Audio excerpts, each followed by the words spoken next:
अब episode number 3 में हम देखते हैं कि शरद की तबीयत रोजाना बिगड़ती ही जा रही है और इसकी तबीयत को देखकर इसकी माँ और इसका बड़ा भाई काफी दुखी होते हैं और इसकी माँ अपने बेटे को बोलती है कि बेटा इस उम्र में तो तेरे जैसे लोंडों की सेहत बनती है लेकिन तेरी बिगड़ती ही जा रही है।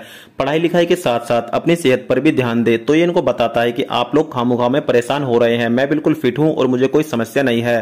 तो इसका बड़ा भाई बोलता है कि माई ठीक बोल रही है, मैं भी काफी दिनों से देख रहा हूँ कि तू दिन पर दिन कमजोर होता ही जा रहा है। अगर ऐसे ही चलता रहा तो तू एक दिन बीमार हो जाएगा और तेरे बीमार होने के बाद तेरी भाभी और माई का ख्याल कौन रखेगा। अब रघु शरद को बोलता है कि चल तुझको मैं डॉक्टर के पास लेकर चलता हूँ, अब तो डॉक्टर साहब ही बताएंगे कि तू इतना कमजोर क्यों होता जा रहा है। तो ये इनको बताता है कि आप लोग फिर से खाली पीली परेशान हो रहे हैं, डॉक्टर साहब के पास जाने से कोई फायदा नहीं है क्योंकि मैं पहले से ही ठीक हूँ।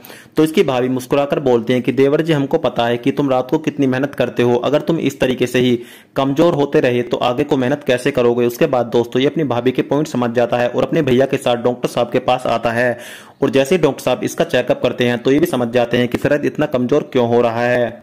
अब ये कमजोर तो होगा ही क्योंकि रात को ये इस भट्ट के जरिए अपनी भाभी को देखता है और दीवारों में छेद करता है, क्योंकि रात को इसकी भाभी कभी घिया के साथ, कभी लौकी के साथ, तो कभी बीजने के साथ ही अपना काम चलाती है क्योंकि इसका पति तो पहले ही ढीला होता है और वो रोजाना कोई ना कोई बहाना ले ही देता है कि आज मैंने खेतों पर ज्यादा काम किया है, आज मेरे सर में दर्द है। तो बेचारे को इसको तो कोई ना कोई जुगाड़ तो ढूंढना ही है। अब शरद अपने कमरे में होता है और इस किताब में नंगी लड़कियों की फोटोज देखकर अपने हथियार की मालिश करने लगता है। तो इसी बीच इसकी भाभी कमरे में आ जाती हैं और अपने देवर को ये ऊंट पटांग हरकत करता देख लेती हैं। अब ये अपनी भाभी को बोलता है कि भाभी प्लीज इस बारे में किसी को कुछ मत बताना।